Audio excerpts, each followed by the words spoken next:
Hello. The last time Paul Sinner and Marcus Berkman of the south of England took on Paddy Duffy and Freya McClements of Northern Ireland, it was a draw. It's unlikely to happen again. A glance at the Round Britain quiz web pages will show you how these teams stand in the overall table going into today's contest, how much a victory means to them. We give the teams their questions on paper. At this moment, they're getting their first sight. So while they start the work of decipherment, let me deal with the puzzle I set at the end of last week's contest.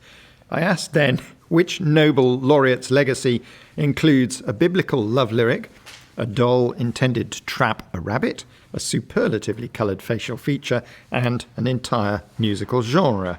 The answer we were looking for is the late novelist Toni Morrison, who won the Nobel Prize for Literature in 1993.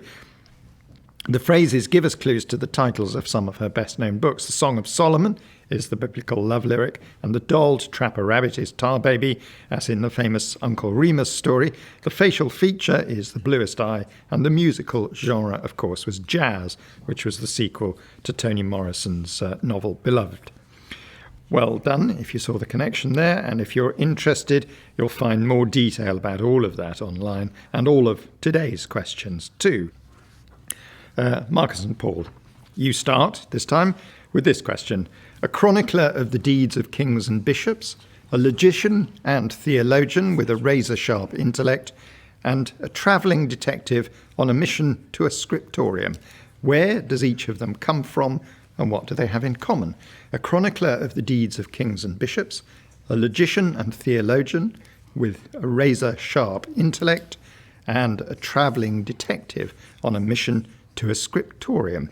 Where does each of them come from, and what do they have in common? Okay, I'm going to start with the third one. If it's the person I think it is, it sounds very much in the film like he's from Glasgow, because he's played by Sean Connery in the film The Name of the Rose, and I think it's William of Baskerville. That's the man we're looking for. Yeah. Well done. Well, Umberto Eco's little nod to Arthur Conan Doyle there, I think. Yeah.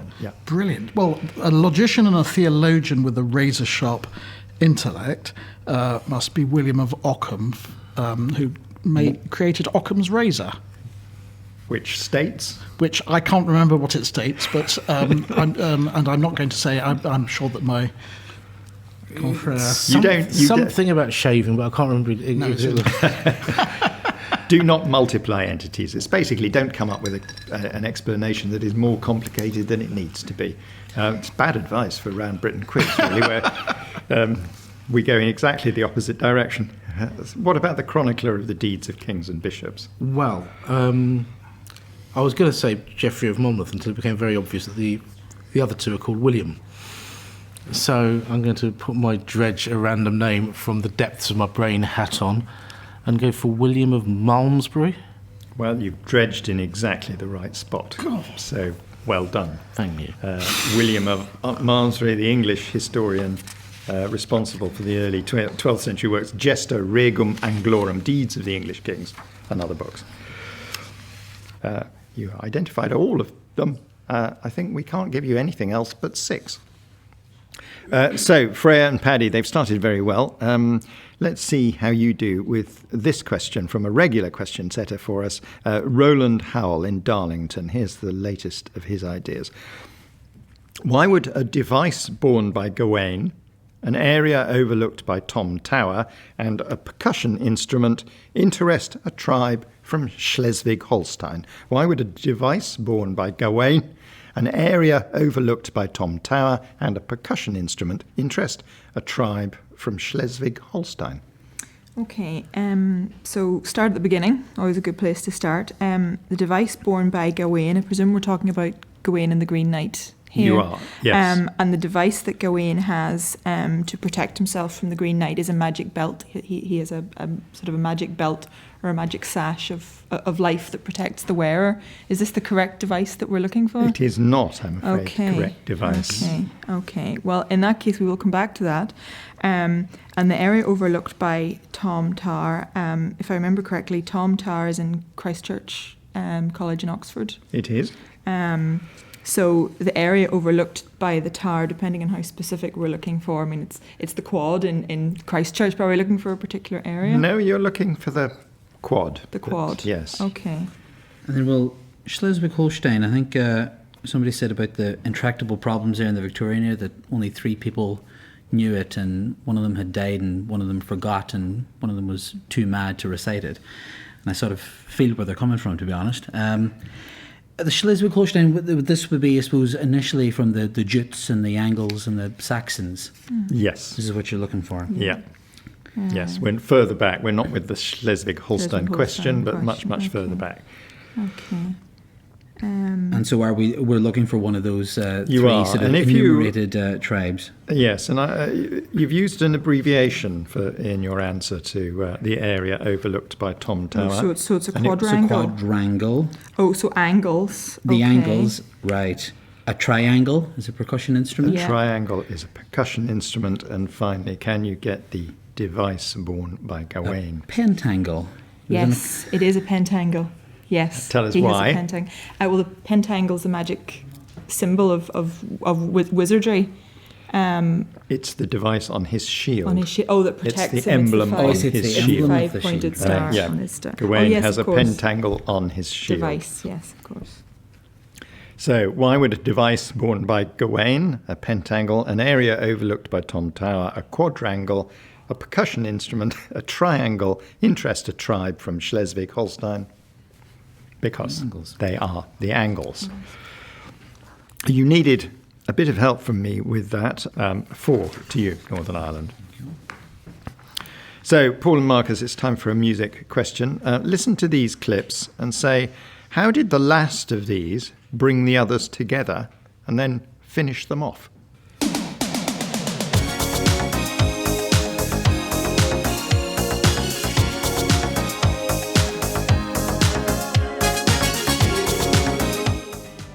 Looking back over my shoulder, I can see that look in your eye. I never dreamed it could be over. This is the B-side of our platter, sports fans. And I'm singing just for you, covered in sequins. In the canyons of your mind.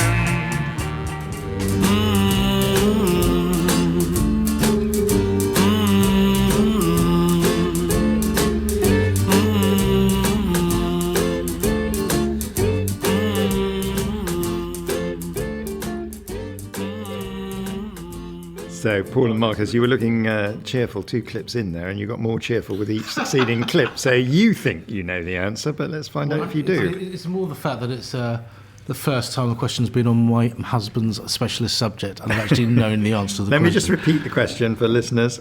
How did the last of those bring the others together and then finish them off? Well, the first one is Never Gonna Give You Up by Rick Astley. Yeah. And the second one is Heart of Gold by Neil Young. And it was at this point, as you pointed out, that Paul got the link, which is incredibly impressive. And the link being the young ones. So Rick and Neil are 2 characters. Absolutely right, yep. I thought the next one was going to be I Took a Pill in Ibiza by Mike Posner, but it wasn't. It was Mike and the Mechanics, I think. That's right. Over My Shoulder, I think it's called. It is called Over My Shoulder, yeah. And then you know The fourth one is the Bonzos, and Vivian Stanshall being the lead singer of them. That's I right. don't know the name of the song, but... Canyons of Your Mind. Okay. Wonderful song, yeah. and then that brings us to the great Harry Webb, Cliff Richard, who brings them all together. Well, he brings them all together because The Young Ones was a Cliff song, and then but Rick in the series, his favourite artist is Cliff, and then they get in the last episode they drive off the cliff in the bus, yeah. and it's the summer Although holiday they bus. return in the spring of 1986 with They did. They go over for a cliff cover in the of double-decker bus, and then the bus bursts into flames. You assume they've been finished off. But as you say, they returned later for comic relief. Perfect answer. 6 points to you, South of England. Well done.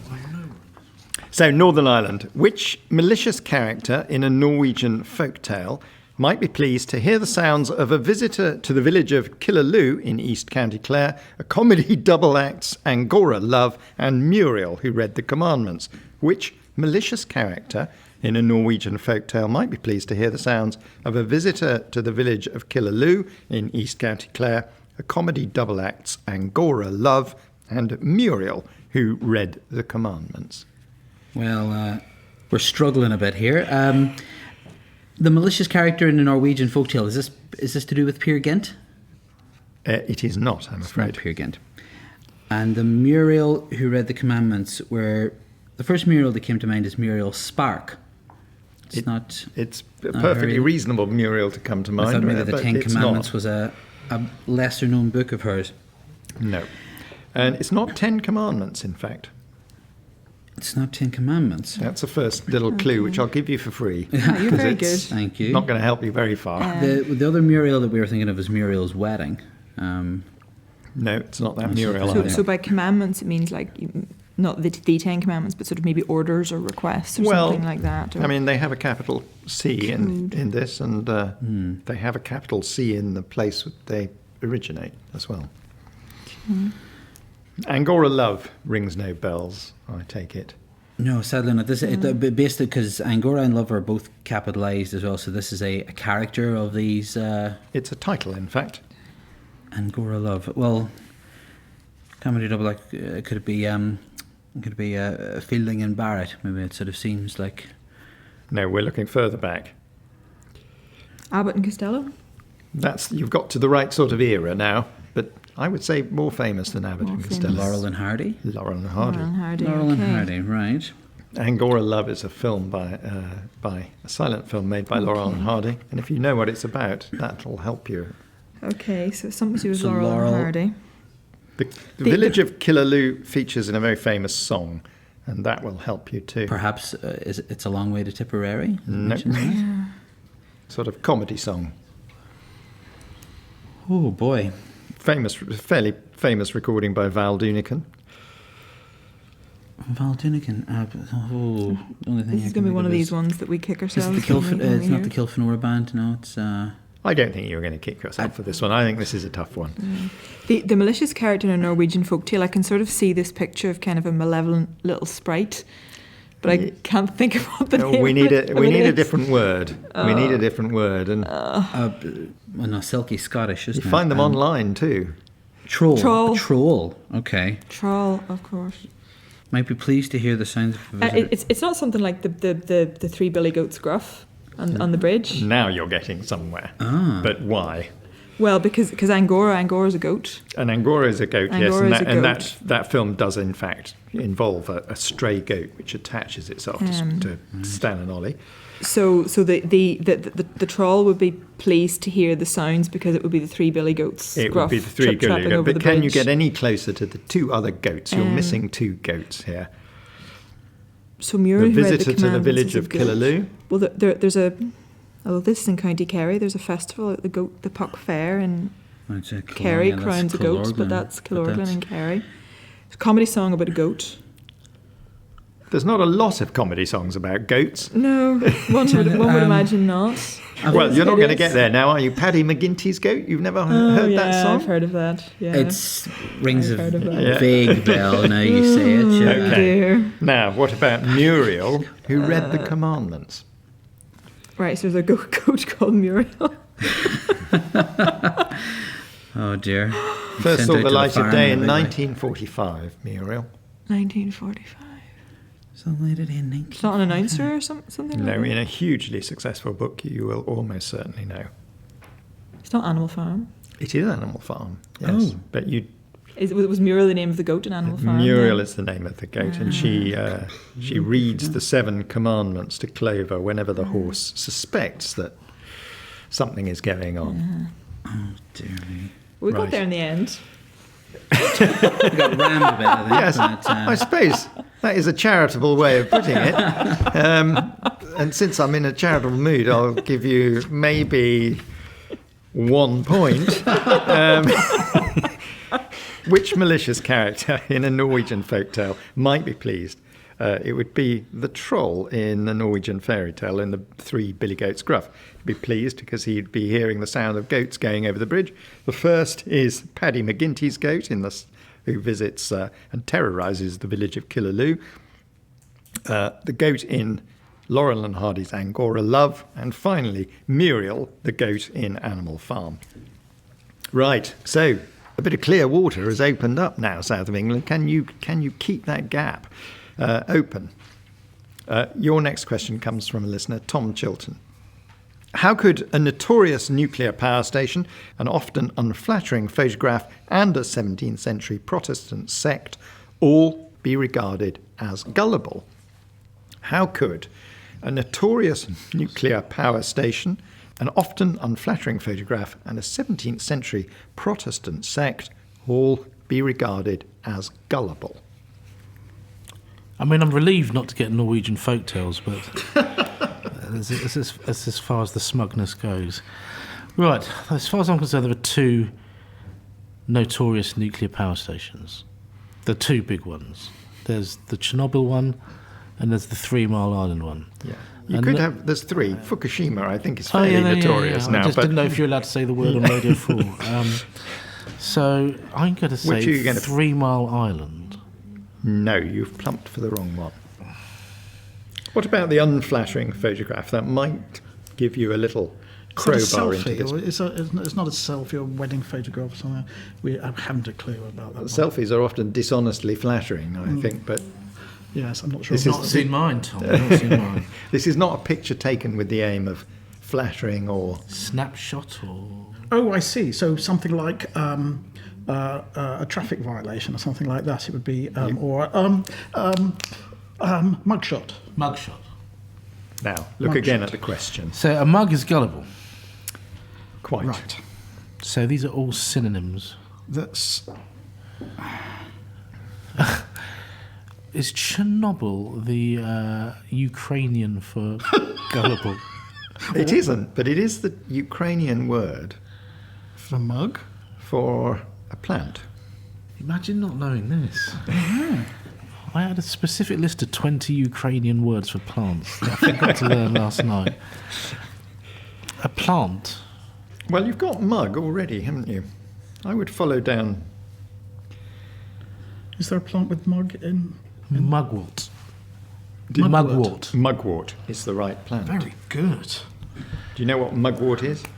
It's It's sometimes called common wormwood. Okay. So Chernobyl is sometimes translated wormwood and sometimes translated as mugwort. Right. Didn't know So that. you've got mugwort and... Mugshot. It's something like the Muggletonians or the Muggletarians. No, or it's You not. have got now the sect, the Muggletonians. Muggletarians. Well Yeah. done.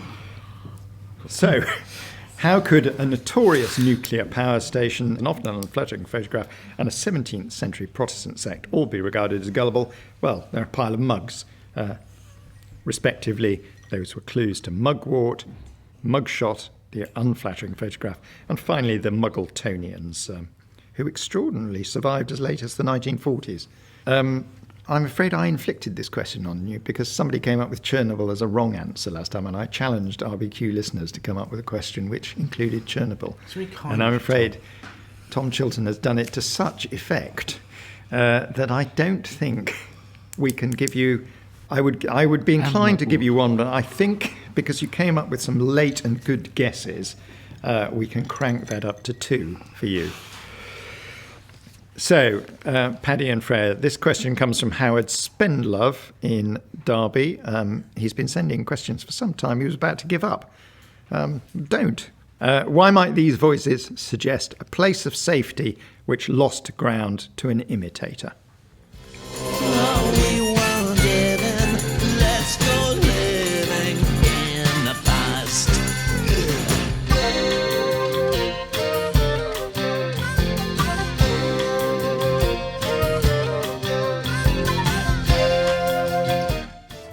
In fancy kiss on Main Street, a moor, mama, not cheap display. And we were rolling, rolling, rocking. Oh, Parker, Yes, milady. I think I'd like to take a little ride. And Parker, Yes, m'lady. somewhere just around the countryside. Have you prepared the Rolls Royce? Is it ready for a run? Oh, yes, m'lady. Quite all right. Everything's been done. I've lubricated all the cannon and I've polished up the gun. Oh, Parker, well done. So, why might those voices suggest a place of safety which lost ground to an imitator? Well, before we're escorted out of the room, Val Dunigan's cardigan wrapped over us and sent for a nice hot drink. Well, let's try and get through some of these. Living in the Past was certainly the song that we heard first, originally by Jethro Tull. The second one was certainly Joni Mitchell. Yes, it was. And then that third thing, Crime was, Against Music. Yes, yeah, well, it was clearly a Thunderbirds riff, as it was Parker and Lady Penelope. yeah. Right, No. you've identified the bits of music, and now it looks to me like your feet are paddling a little bit. Do you know what connects them all? Suggest a place of safety which lost ground to an imitator. So the germane bits for this is it the Thunderbirds element? Is that No, is we're it looking Parker we're looking in Lady every case for performers. performers? Performers, Yeah. okay. Okay, well, so Mitchell, we're certainly sure of. The You might be sure of that, but Joni Mitchell was not her real name. oh no, So what's Joni Mitchell? What about the lead singer and the flute player from Jethro Tull? is he Anderson? Ian Anderson? He is Ian Anderson. Oh, and Jerry Anderson created the Thunderbirds. Ah, right. Oh, and the place of safety is the Anderson shelter. It is. Very good. Do Very you know good. why it lost ground to an imitator? I presumably Well, because they went. it's the other. There was another shelter with a different name, wasn't there? What's it Yeah. called? Not a Bevan shelter, was it? No, it was a politician of the time. Yeah, it was replaced by a different type of air raid shelter. It was replaced by the Morrison shelter. Morrison Morrison shelter. shelter. Yeah. The Anderson shelters were dug into gardens and they were cold and waterlogged, and so people weren't very keen to use them. So they were replaced by the Morrison shelter, which was a cage, a reinforced cage, which sat inside the house. But what about Joni Mitchell's real name? Is she Anderson? Joanne Anderson, perhaps? Like that? I mean, pretty close, actually. Roberta Joan Anderson. So we played Jethro Tull, Living in the Past, Joni Mitchell, In France They Kiss on Main Street, and the Barry Gray Orchestra, Parker, well done. Just one last element. Why you said it was Jerry Anderson. It's true. I Jerry think and probably Sylvia. we wouldn't dock a point for that. There's a more specific reason why that particular clip was linked to the name Anderson. Was Sylvia Anderson the voice of Lady Penelope? Sylvia Anderson was the voice of Lady Penelope. Yes, exactly right. I think you did claw some points back right at the end there, but I don't think we can give you more than 3. I think you have a pretty commanding lead to South of England, but it can always go badly wrong at the last moment. Explain why Pennywise, the Psammead, and Eleanor Glyn's heroine might all be feeling rather neutral. Explain why Pennywise, the Psammead, and Eleanor Glyn's heroine might all be feeling rather neutral. Well, we need one to win, so Pennywise is the clown in it. It's the name, in the film it's based on Stephen King's novel. It is indeed, yeah. The Psammead is I can't remember exactly how you describe it, but it's like the sort of, it's not a monster because it's not monstrous, but it's a rather strange animal in E. Nesbitt's 5 Children and It. Very good. Yes, it appears out of a sand pit or a sand quarry, doesn't Yes. it? Yeah. Which leaves the third. I'm guessing here, but Perhaps inspired by Clara Bow, could Eleanor Glyn's heroine be called the It Girl? Well, was it the other way round in that it was a bit the other way round. Yes. Clara Bow would have been called the It Girl after the Eleanor Glyn novel. Oh, so It was not, in fact, a novel. It was a short story. Okay. It became synonymous with sex appeal and is the origin of the phrase "the It Girl." I did say perhaps inspired by Clara. And neutral because obviously it's the neuter pronoun. Very good.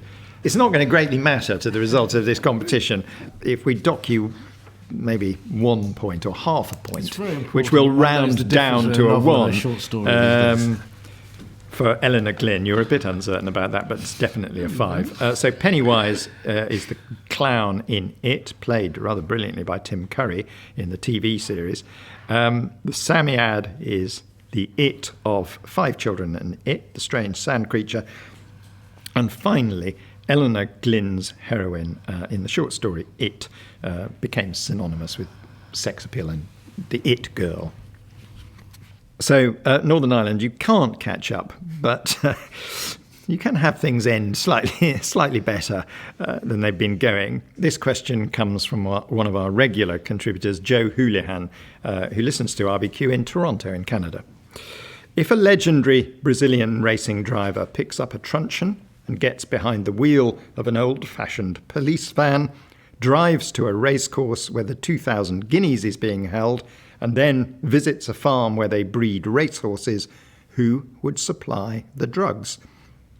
If a legendary Brazilian racing driver picks up a truncheon and gets behind the wheel of an old-fashioned police van, drives to a racecourse where the 2,000 guineas is being held, and then visits a farm where they breed racehorses, who would supply the drugs? There's lots of elements to this. We're going to take a stab at some of them. The farm where they breed racehorses, a stud. Yes. Okay. The 2,000 guineas is held at Newmarket. It is. And if you're talking legendary Brazilian racing drivers, you'd be remiss not to start, I think, with Ayrton Senna. You would be remiss. You've got a lot to choose from. That's the odd thing with legendary Brazilian racing drivers, isn't it? But that's not the right one. So it's not Senna. Okay. So perhaps Fittipaldi, Emil Fittipaldi. It isn't Fittipaldi either. Right, we're really stretching through here then. So the supply of the drugs, is that the mule? Is this a sort of an equine sort of a... No, it is not. Okay. No. What about the old-fashioned police van? So is that are there 2 paddy references in the one show? Is this a paddy wagon? It's not a paddy wagon, no. A Black Maria? It is Black Maria, is what we're looking for, yeah. Okay, so we've got Newmarket stud, Black Maria. The Brazilian racing driver, so we've got Felipe Massa, who's nearly champion. Shares his name with a great British hero. Shares his first name, anyway, with a great British hero. Shares his name with a great British hero, Brazilian racing driver. Oh, Nelson Piquet. Nelson Piquet is what we're looking for. So you've got Piquet, Black Maria, Newmarket and Stud so far. Does that suggest any? Let's see. Short answer is no, but we're working on it. Piquet, Stud, Black Maria. I have to say that if you get the word for truncheon we're looking for, you will get the connection, I would have thought. Club. Marcus knows, I'm pretty sure. Very often used in American crime novels. Oh, something rather sort of euphemistic. Is the word black involved in it as well? It is, yeah. A black... Oh, no, it won't Go come on, to Marcus, put them out of their misery. Blackjack. It is Blackjack. Blackjack. Okay. So you've got Piquet, Blackjack, Black Maria, Newmarket and Stud. So who might supply the drugs? Well, these are all games, casino games. But all played with? Cards. So who might supply the drugs? The dealer. The dealer. That's clever. What we were looking for. Yeah, very clever. So, the legendary Brazilian racing driver was Nelson Piquet. Piquet is also the name of a card game. Picks up a truncheon, a blackjack, also the name of a card game. Gets behind the wheel of an old-fashioned police van, Black Maria, slightly lesser-known card game. Drives to a racehorse where the 2,000 guineas is being held, Newmarket. Then visits a farm where they breed racehorses, a stud. Who would supply the drugs? A dealer, because all of those are card games. I was hoping for a late rally there, Northern Ireland. I'm afraid it didn't come. I think we can only give you 2 points. So that means that at the end of this contest, the South of England have won today by 19 points to the North of Ireland's 10. Not quite the draw we had last time. Well done to all of you. You have one more match in this series to consolidate or improve your positions in the league table. Freya and Paddy are going to be back next week playing the Scots for the second time this season, and we hope you'll join us for that. And maybe you can think about this teaser in the meantime. I'll give you the answer at the beginning of next week's programme. Why might you find Beth Ditto, Harry Angstrom and a member of the Monkeys at a castle in County Cork? If you'd like to submit your own question ideas for consideration in Round Britain Quiz, you're very welcome to use the contact link on our website, or you can email them to rbq@bbc.co.uk. There won't be room to include them this year, but we'll store them up to look at when we're compiling the next series. And I promise you, we read and give careful thought to all of the ideas that you send us. Until next week, though, goodbye.